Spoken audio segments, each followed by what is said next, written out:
Hello student, स्वागत है आप सभी का सरकारी शिक्षा में। कल के लेक्चर में हम लोगों ने परिमेय संख्या के बारे में डिस्कस किया था और इससे जुड़े कुछ बेसिक्स के बारे में हम लोगों ने जाना था। तो आज हम लोग परिमेय संख्या के प्रकार के बारे में जानेंगे और भी आगे पढ़ेंगे। तो चलिए देखते हैं परिमेय संख्या के प्रकार।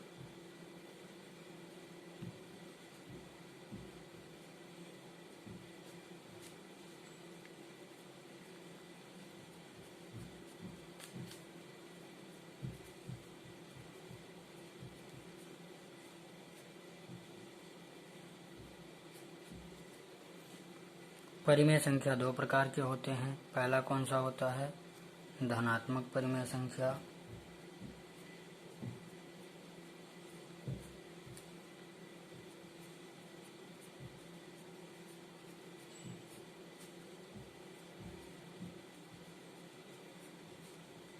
और दूसरा होता है ऋणात्मक परिमेय संख्या।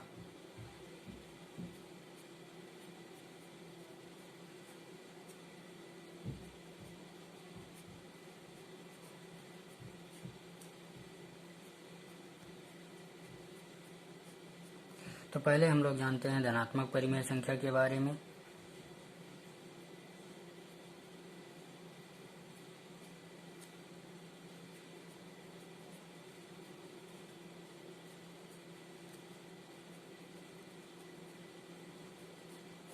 धनात्मक परिमेय संख्या वह परिमेय संख्या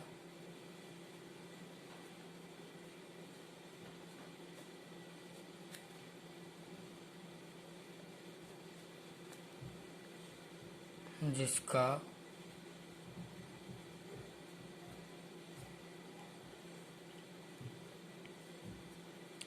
अंश व हर दोनों धनात्मक हो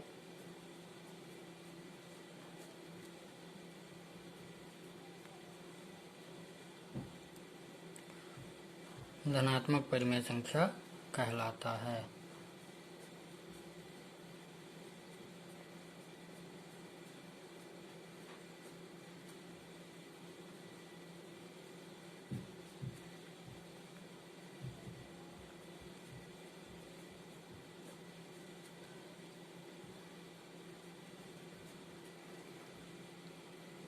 जैसे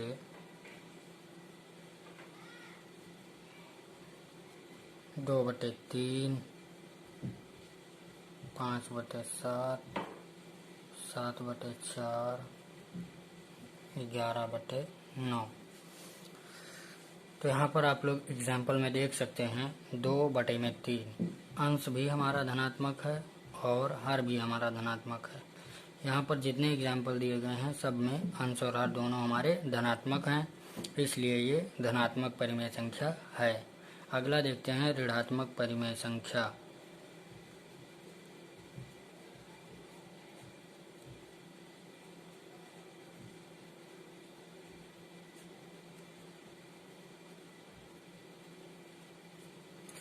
ऋणात्मक परिमेय संख्या क्या होता है? वह परिमेय संख्या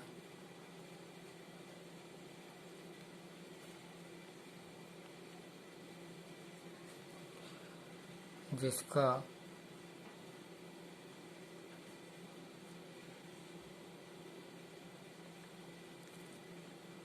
अंश अथवा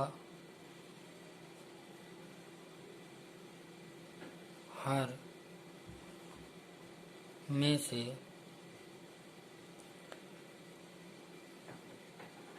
कोई एक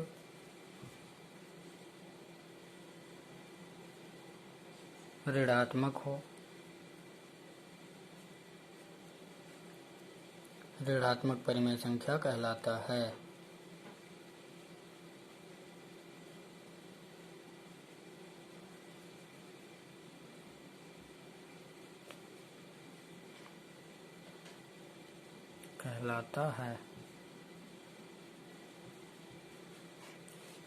वह परिमेय संख्या जिसका अंश एवं हर में से कोई एक ऋणात्मक हो, ऋणात्मक परिमेय संख्या कहलाता है।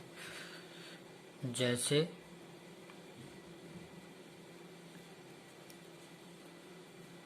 -3/2, -5/7, 8/-3, 4/-3।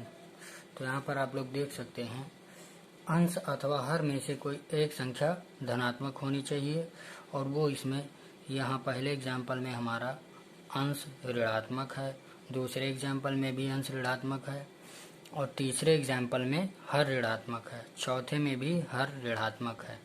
तो यहाँ पर कंडीशन ये है कि अंश या हर में से कोई एक या तो अंश ऋणात्मक हो या तो हर ऋणात्मक हो, तो वो क्या होगी? ऋणात्मक परिमेय संख्या। तो अब हम लोग आगे पढ़ते हैं। अब हम लोग जानेंगे परिमेय संख्याओं के प्रगुण।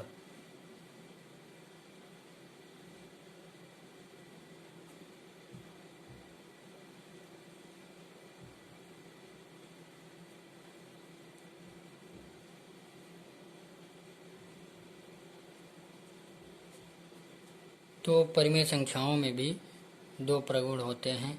पहला है हमारा समतुल्यता का प्रगुण,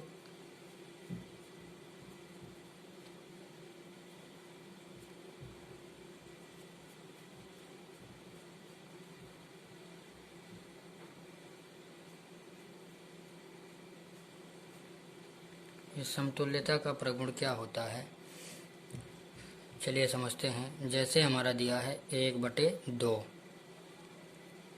अब देखना ये है कि 1/2 के समतुल्य क्या क्या होंगे। ठीक, तो 1/2 में इसके अंश एवं हर में अगर हम 2 से गुणा करवा दें तो हमें क्या प्राप्त होगा? 1/2 गुणे 2/2 तो क्या प्राप्त हुआ? 2 और बटे में 2 दूनी 4, यानी 2/4। तो 1/2 के समतुल्य क्या है? 1/2 बराबर 2/4। ये दोनों क्या हैं? समतुल्य हैं, आपस में बराबर हैं। ठीक, क्यों बराबर हैं? अगर आप इसे फिर 2 से भाग दे देंगे तो ये इसी के बराबर हो जाएगा। तो सेकंड हमारा एग्जाम्पल देखते हैं। जैसे कि दिया है, यही 2/4 ही ले लेते हैं। 2/4 में अगर हम लोग 3 से मल्टीप्लाई करवाएं तो कितना होगा? 2 गुणे 3 और बटे में कितना है? 4 गुणे 3। ठीक, तो ये हमारा कितना होगा? 2/4 और बराबर में 2×3 6 और 4×3 12। ठीक, ऐसे ही अगर हम तीसरा एग्जाम्पल ले लें तो कितना दिया है? 6/12। इसको हम लोग 4 से करते हैं तो 6 गुणे में 4 बटे में 12 गुणे में 4। तो ये कितना होगा? 6 चौको 24, 6/12 ये पहले लिखते हैं, उसके बाद 6 चौको 24 और 12 चौक 48। ठीक, अब देखते हैं 1/2, 2/4 और फिर 6/12 और 24/48। ये सब क्या हैं? ये सब आपस में क्या हैं? समतुल्य हैं। क्यों? क्योंकि इसके अंश एवं हर में एक ही संख्या से गुणा करवाया गया है। ठीक, अगर इसे उसी संख्या से भाग दिया जाए तो ये सब 1/2 ही आएगा। चलिए वो भी देखते हैं। जैसे 2/4 दिया है तो 2/4 को अगर हम लोग 2 से ही भाग करें, 2 एकम 2, 2 दूनी 4, तो ये हमारा कितना आया? 1/2। ये और ये बराबर हुआ। अब दूसरा देखिए 6/12। अब इसको अगर हम लोग डिवाइड करें किससे? 6 से, तो क्या होगा? 6 एकम 6, 6 दूना 12, कितना आया? 1/2। ये क्या है? ये और ये आपस में बराबर हैं। इसी तरह से आप अगर इसे भी करेंगे, जैसे दिया है 24 और बटे में 48, तो ये क्या होगा?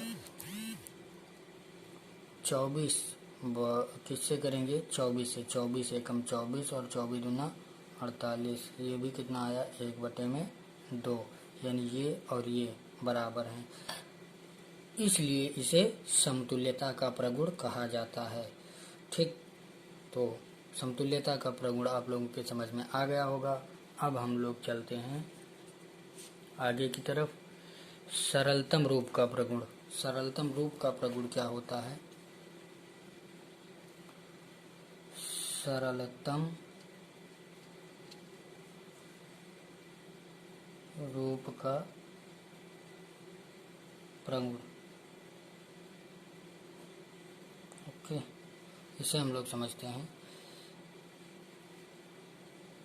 जैसे कि मान लो कि दिया है हमारे पास 8/24, ठीक, और एक दिया है 18/9, और दिया है 7/21, और दिया है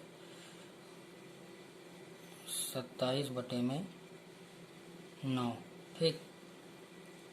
अब इसका सरलतम रूप का प्रगुण हमें ज्ञात करना है, सरलतम रूप ज्ञात करना है। तो क्या करेंगे हम लोग? सबसे पहले तो इसे हम लोग छोटा से छोटा करेंगे, यानी कि अंश और हर में दोनों में एक ही संख्या से भाग करवाएंगे।